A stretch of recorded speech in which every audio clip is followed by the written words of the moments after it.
Alright, now we're going to change our engine air filter. I'll put links to this in the description. This is our new filter. So this is our air filter box right here. You do not need any tools for this. There's 3 clips. There's one there. You just push down and pull out like that.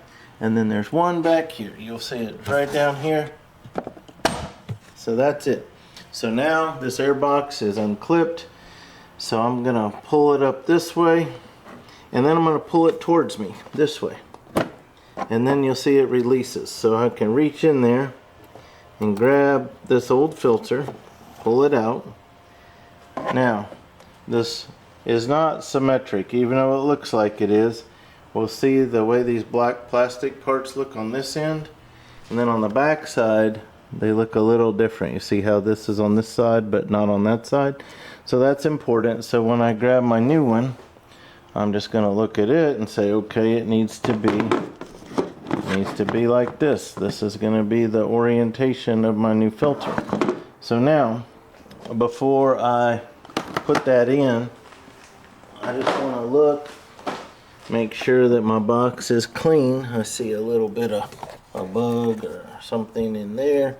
If it's dirty, you can vacuum it out, but that's clean.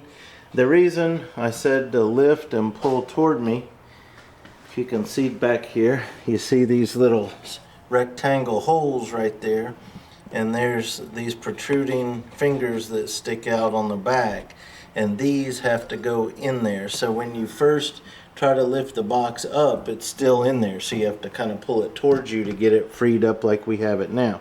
So while it's up, I want to take my new filter, I want to place it in there. Then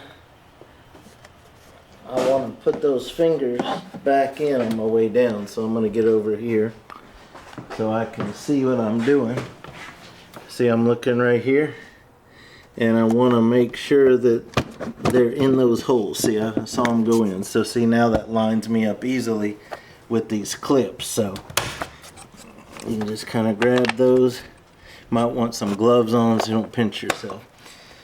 So those 3 clips are on, and this job is done. Saves a lot of money doing it yourself.